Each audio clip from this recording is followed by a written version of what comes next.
Dans cette update lecture, on va parler de mes lectures d'été et aussi de quelques lectures de septembre. Donc voilà.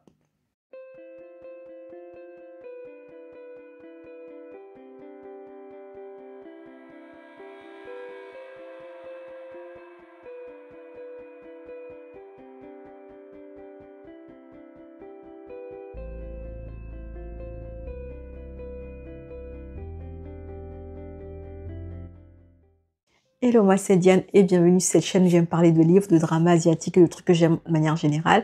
On est de retour pour un update lecture et je vais essayer de vous parler de toutes mes lectures d'été et de quelques-unes que j'ai lues en septembre.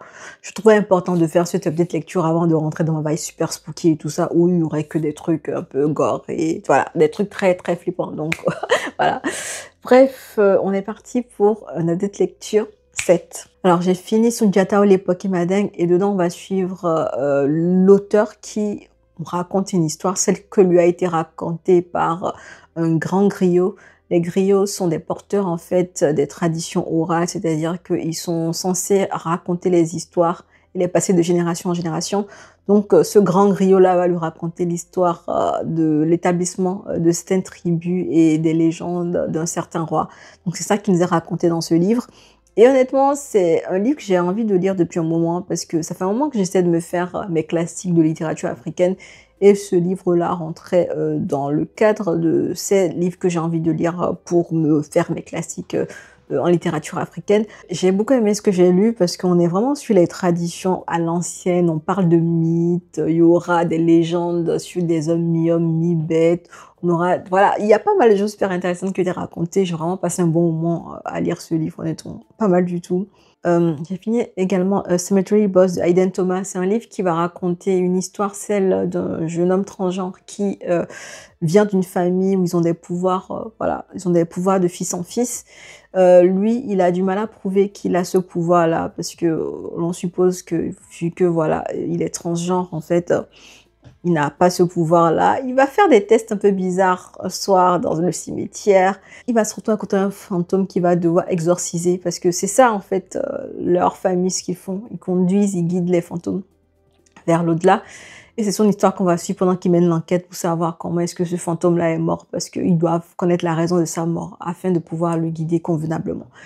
Honnêtement, c'est un livre qui se lit très bien. Honnêtement, on se prend pas la tête, la lecture n'est pas compliquée, c'est assez simple à lire, on passe un bon moment de manière générale. On a des personnages qui sont assez sympatoches, honnêtement. Je me suis attachée à deux personnages que j'ai trouvé assez cute et honnêtement, il y a une romance qui va s'installer quand il a qui est pas mal aussi. Et vraiment, j'ai envie de lire ce livre depuis un moment parce que la couverture m'intriguait et voilà, quelque chose fait. Globalement, c'était une bonne lecture. Alors, Ville cruelle de Esa Bonto, un livre que j'avais fini aussi. C'est un livre qui rentre dans le cadre des lectures que je veux faire pour me faire mes classiques africains. Et dans ce livre, honnêtement, le personnage principal, je l'ai trouvé très, très compliqué à comprendre. Lui-même, il avait du mal à se comprendre en vrai. Donc, on va suivre un personnage qui se retrouve un peu dans la mouise à cause des choix qu'il a fait de manière générale, en fait, dans sa vie. C'est quelqu'un qui a la folie des grandeurs d'une certaine manière, qui va se retrouver embarqué dans une suite d'événements très bizarres. Et pendant qu'il est embarqué dans cette suite d'événements-là, il vous partage son ressenti pendant qu'il essaie en fait de tirer la couverture vers lui pour que ça l'arrange. Et son esprit, c'est un foutoir de beaucoup de choses, on va dire. Il y a pas mal de choses très étranges qui se passent dans son esprit. Et tout ça se passe sous fond de corruption, de chantage religieux, de colonisation. Bref, il y a un mélange contextuel qui va avec l'esprit très particulier du héros qu'on va suivre, que j'ai trouvé assez drôle. Mais bon, c'était pas mal. J'ai passé un bon moment et je me suis dit, tiens, personnage très très loufoque quand même. C'est un personnage qui ne m'a pas laissé indifférent, on va dire. À l'ombre des magnolias de Fiona Hood Stewart va raconter l'histoire de la fille d'un sénateur qui a épousé un politique, mais le politique ne l'aime pas vraiment. Il est là juste pour l'utiliser dans sa campagne, donc elle va se retrouver mêlée en fait à sa campagne électorale, va découvrir qu'il la trompe et va devoir faire un choix, choisir son mari ou fuir de là. Et vu que le mari ça l'arrange pas vraiment qu'elle s'en aille, bref, il va essayer de tout faire pour la conquérir. Donc on laisse une vibe de fille gâtée qui ne sait pas quoi faire de sa vie de manière générale. J'essaie d'être gentille en disant ça, mais voilà, le personnage Elle est très incertaine dans tout, tout, tout, tout, tout. Elle n'a jamais pris de décision pour elle. C'est son père qui a toujours pris les décisions pour elle, faut croire. Et elle arrive à un point de sa vie où elle ne veut toujours pas prendre de décision. Du coup, honnêtement, elle m'a un peu saoulée, l'héroïne qu'on suit, parce que c'est son histoire qu'on suit. Et tout est raconté sous son point de vue. Du coup, en fait, si tu ne l'apprécies pas, tu as du mal à aller au bout de l'histoire, on va dire, en manière générale. Mais ce que j'ai retenu, c'est qu'elle était indécise pour tout et c'est chiant sur le long terme, en fait. Indécis, quelques pages, 200, 300, oui, mais indécis, 500 pages, c'est chiant, quand même. Alors, Kidnapped by the Pirate de Keira Andrew, un livre qui va raconter, voilà, un gars va se faire kidnapper par un pirate. C'est ça. Un mec se fait kidnapper par un pirate et le mec en question, en fait, c'est quelqu'un qui refoule ses désirs sexuels, on va dire, parce que c'est quelqu'un qui aime les mecs, mais il peut pas avouer cela à son père, qui est quelqu'un de la bourgeoisie, qui le prépare à un mariage, en fait, le genre de mariage où, voilà, c'est deux familles qui s'unissent, mais c'est deux business qui s'unissent surtout, voilà. Et il va se retrouver kidnappé par un pirate, et il y aura une romance entre le pirate et le jeune homme qui a des émotions refoulées et tout ça. Et honnêtement, ouais, pas mal, mais je trouve que c'était long. C'était long. En fait, je pense que j'ai du mal avec les romances qui ne sont que romances. Est-ce que vous voyez un peu le truc? Pour moi, j'ai du mal de plus en plus avec des romances qui ne sont que romances. S'il y a un autre propos, en plus de la romance, ça passe. Mais s'il y a que la romance, j'ai du mal, de manière générale. En plus, ça faisait un moment que je l'avais, ce livre, et que je me disais, il fallait que je le lise quand même, parce que je le traînasse depuis un sacré bout de temps. Donc, globalement, il faut que j'arrête les romances toutes simples, quoi. Voilà. Alors, j'ai fini Mon mari de Maud Ventura, et c'est un livre qui ne laisse pas indifférent. C'est vraiment un livre obsessionnel, hein. Une femme qui est obsédée par son mari, qui est là à vouloir qu'il l'aime coûte que coûte, et qui le punit quand il ne lui manifeste pas l'amour hors norme qu'elle éprouve, elle, pour lui. C'est vraiment très, très obsessionnel ce qui se passe dans ce livre, et la femme, vraiment, elle est drôle à suivre. Vraiment, c'est particulier. Et je pense que Maud Ventura, elle aime faire ça. Elle aime vous présenter des personnages assez particuliers que vous allez pas forcément aimer, mais vous allez comprendre parfois suivre certaines obsessions et vous allez les détester aussi parfois.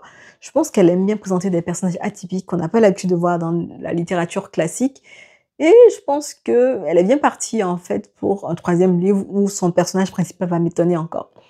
Parce que j'avais déjà lu aussi Célèbre, et honnêtement, c'était ça aussi. C'était un personnage très, très atypique qui était, voilà.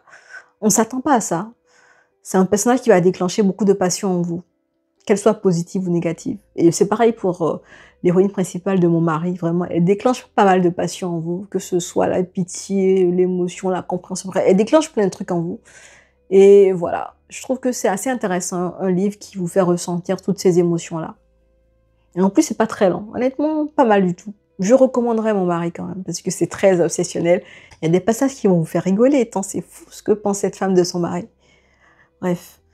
Alors, j'ai lu aussi Royal Bodyguard de M. Lou, et on est sur une histoire avec un bodyguard qui, voilà, il garde un prince et sa famille royale, sauf que le prince a eu un accident. Il a perdu la mémoire de ses 2 dernières années.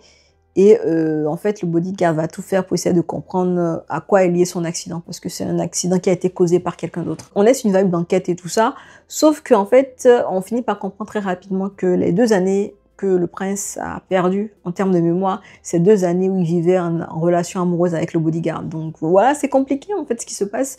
Donc tu as un bodyguard qui, lui, réalise que son copain ne se souvient plus de lui, donc il fait semblant de ne pas être avec lui. Et t'as un prince qui est là en mode, mais je comprends pas, pourquoi il me regarde comme ça, pourquoi est-ce que je le trouve intéressant et tout. Bref. Et tout ça est mélangé à une enquête criminelle en cours pour découvrir c'est qui les personnes qui veulent attenter au pouvoir, à la couronne. Honnêtement, pas mal, mais je trouve que c'était trop long. 600 pages pour ce que ça raconte, je trouve que c'est un peu long quand même, hein. On aurait pu faire ça en 300, les 400 pages, mais 600 pages. Mais moi, quand j'étais là en train de lire, je me disais, mais c'est toujours pas fini et tout. C'est pas mauvais, hein, mais c'est juste que c'est trop long pour ce que ça raconte. En même temps, j'aime trop les livres qui sont courts, donc c'est ça aussi mon problème. Alors, La couleur pourpre de Alice Walker, un livre qui va parler d'une fille qui vraiment... c'est un livre qui m'a bouleversée, La couleur pourpre de Alice Walker. On va suivre l'histoire d'une fille qui a toujours été à la disposition des autres. Elle s'est occupée de sa famille quand elle était plus jeune, on l'a mariée, du coup elle s'est occupée de son mari et de la famille de son mari, elle n'a jamais pensé à elle. Et plus tard, en fait, au fur et à mesure qu'on avance dans l'histoire, petit à petit, elle va commencer à s'émanciper grâce à un personnage flamboyant qu'elle va côtoyer et aussi aux opportunités qui vont se présenter à elle. Et aussi, on va nous raconter sa relation fusionnelle avec sa sœur qui est trop mignonne et tout ça. Donc voilà, il y a tout un parcours de vie qu'on nous raconte dans La couleur pourpre. Et honnêtement, c'est un livre qui va vous faire verser quelques larmes. Vraiment, c'était le cas pour moi parce que l'histoire est tellement émouvante en fait au niveau du lien familial que les deux sœurs vont éprouver, au niveau des romances qui va exister dans ce livre, au niveau en fait des personnes qui vont essayer de se découvrir, de s'accepter et de vivre en fait pour essayer de trouver un havre de paix, une espèce de bonheur en fait, un entre-deux qui pourrait leur convenir. Et honnêtement, les personnages, je les ai tous quasiment aimés, sauf les méchants, les cons qui ont fait souffrir nos héroïnes et tout ça. Et j'ai vraiment passé un très bon moment. C'est un livre que, honnêtement, je recommande de ouf. L'histoire commence trop tristement et tout ça. On est sur des violences, on est sur, voilà, des violences sexuelles et tout ça qui sont faites à des jeunes qui ne peuvent pas se défendre. Donc ça commence comme ça, mais après ça devient de l'émancipation, ça devient des sœurs qui font tout pour se retrouver. Voilà, trop émouvant, honnêtement, je recommande de fou. Afin que tout s'arrête de Eddie Broccy, on est sur un monde post-Covid, on va suivre l'histoire d'un scientifique, de son laboratoire et d'une flic qui mène une enquête un peu bizarre parce qu'elle a eu vent qu'il y avait des personnages de ce laboratoire-là qui ne vieillissaient pas et elle ne comprend pas. Du coup, elle va mener une enquête au sein de ce laboratoire-là.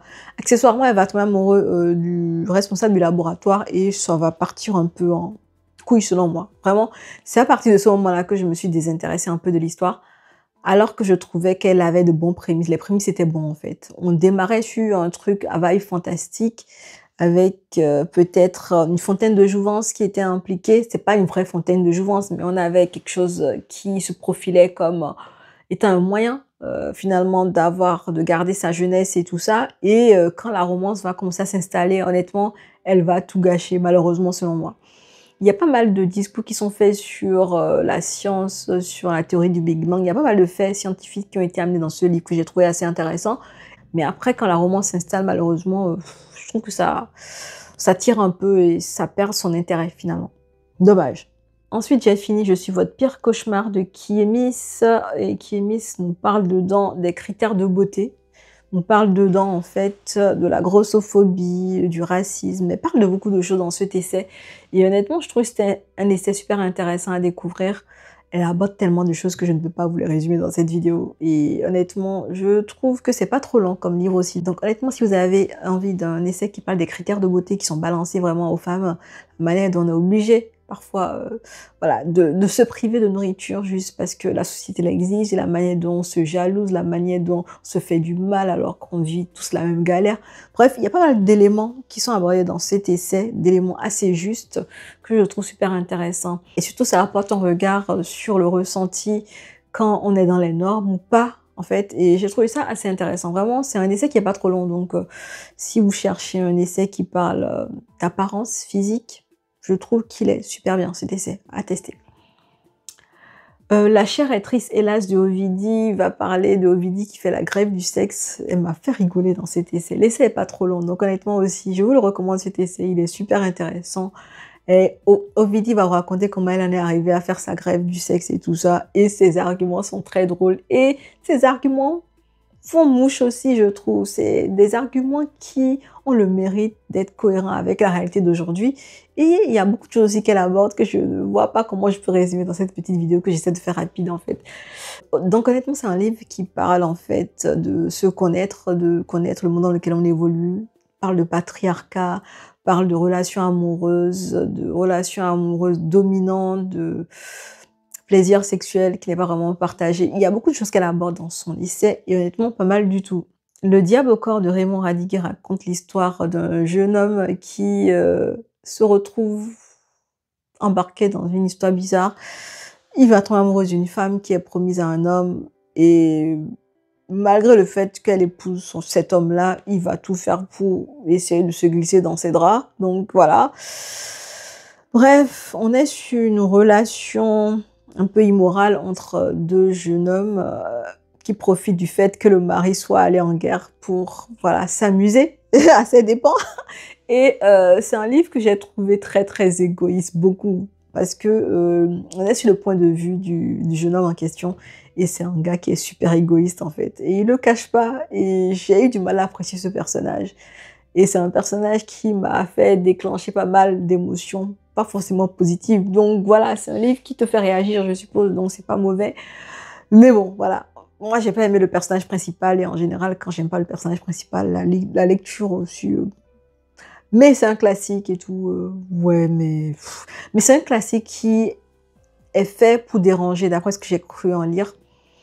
Il paraît que même à l'époque, c'était sorti, en fait. Ça a créé pas mal de débats parce que c'est sorti pendant la période de la guerre, justement, où on avait plein de militaires qui allaient en guerre et t'avais leurs femmes qui étaient délaissées et t'en avais qui avaient des amants. C'est un livre qui est sorti pendant cette période-là, donc il a fait mouche et il a créé pas mal d'esclandres, en fait, au niveau de la société à cette époque-là. Donc c'est un livre qui a vocation à choquer. Mais personnellement, le personnage principal qu'on suit, pour moi, il est abject, en fait, ce personnage-là. J'ai également fini Celle qui devient le soleil de Shelley par Kéchan. On va suivre l'histoire d'une fille qui n'était promise à aucun destin, qui va profiter en fait d'une occasion pour voler le destin de son frère et tout faire en fait pour essayer de monter sur le trône. Ouais, dans la Chine des années 1300. 1310, 1320, je crois. On est sur un livre qui a une vibe assez politico-guerre. Et honnêtement, je m'y attendais pas forcément. J'avoue que c'est parce que j'ai peut-être pas bien lu le résumé du livre. Mais voilà, je m'attendais pas à ce qu'il y ait autant de guerres qui soient relatées dans ce récit. Il y en a beaucoup qui sont relatés. Il y a beaucoup de passages où on est sur de la stratégie de manière pure. On est sur des stratégies pour que l'héroïne, en fait, elle fasse tout pour voilà, se mettre toujours plus en avant, justement, pour être célèbre, pour être adulée par une population, de sorte à ce qu'on puisse l'asseoir sur un trône plus tard. Donc voilà, on est sur ce genre de vibe-là, et c'est bien écrit. Je trouve qu'il y a trop de guéguerre, personnellement. Après, c'est pas ce que j'aime, mais vu que le livre parlait déjà de ça dans le résumé, c'est moi qui n'ai pas choisi le bon livre, finalement. Je ne peux pas dire que le livre est mauvais, il est pas mal le livre, c'est juste qu'il y a trop de guerre selon moi. On a du mal à apprécier l'héroïne principale, et je trouve que l'autrice aurait dû donner plus d'éléments pour qu'on ait à l'apprécier un peu plus, quoi. C'est vrai que c'est une survivante et tout ça, mais d'autres éléments pour montrer qu'au-delà d'être survivante, elle est quelqu'un qui a aussi, je sais pas, un cœur, parce qu'elle est vraiment prête à tout, hein, à foncer dans le tas, prête à tout pour monter sur le trône. Bref. Et puis le dernier livre que j'ai fini récemment, c'est Père riche, Père pauvre de Robert Kiyosaki. J'essaie de me faire mon éducation financière parce que je pense pas avoir une éducation financière vraiment, parce que je dois faire mieux avec mes finances vraiment. Et du coup, depuis quelques temps, je lis pas mal de livres qui parlent de finances de manière générale pour t'aider à savoir gérer tes finances, pour t'aider à avoir une réflexion saine avec ses finances aussi. Et en fait, Père riche, Père pauvre aussi rentre dans ce cadre-là. C'est un livre qui va vous parler en fait de la manière dont les familles fortunées vont éduquer leurs enfants versus la manière dont les familles un peu moins fortunées vont éduquer leurs enfants. Ça parle aussi du rapport qu'on a avec l'argent de manière générale. Et j'ai aimé vraiment pas mal de choses qui ont été dites dans ce livre. Il y a des notions que j'ai apprises comme l'actif et le passif. Moi, je pensais que la maison, c'était un actif, mais apparemment, c'est un passif. Donc voilà, il y a plein de choses que j'ai découvert et tout ça dans ce livre qui m'ont donné matière à réfléchir et qui m'ont donné envie de creuser encore plus le sujet, justement. Parce que c'est un sujet intéressant et super important en tant que femme dans une société où on se fait un peu avoir côté financier, de manière générale. On en parle dans le prix à payer, vite fait. Je me dis c'est important quand même d'avoir une certaine éducation financière pour essayer de se faire le max d'économie qu'on peut, quoi. Et voilà. Donc voilà. Je pense que quand j'aurai fait le tour des livres que j'ai envie de lire sur le sujet de l'éducation financière, je vais me poser pour vous faire une vidéo et vous recommander des livres qui sont intéressants vraiment à tester pour son éducation financière. Parce que j'en ai lu pas mal déjà et il y en a que j'ai aimé, d'autres pas du tout. Il y a pas mal de choses dont je vais vous parler dans une vidéo sur le sujet bientôt. Mais de manière générale, c'est un livre qui est pas mal. Honnêtement, si on n'a aucune notion sur les finances et tout ça. Il pose déjà les bases, ce livre, en vous donnant de petits éléments et en vous donnant quelques éléments à creuser encore plus. Je sais déjà sur quoi je vais me lancer pour le prochain livre, sur cette découverte ou cette éducation financière que j'essaie de me faire. Et honnêtement, dès que j'aurai fini, j'ai encore 3 livres que je dois lire, normalement 3 ou 4 dans ce sujet-là. Et dès que je finirai, je vais résumer tout ça dans une vidéo pour faire son éducation financière de manière générale. Comme ça, au moins, tout le temps que j'ai pris à les lire, à essayer de résumer, va servir à d'autres personnes. Donc voilà, j'ai fini cette update lecture et là, on est parti pour des livres qui vont faire peur dans les mois à venir. Voilà, puisqu'on est en octobre et Halloween, hein, que veut le peuple. Bref, merci d'être resté jusqu'au bout de cette vidéo. On se dit à bientôt dans une prochaine vidéo et en attendant, prenez soin de vous. Ciao!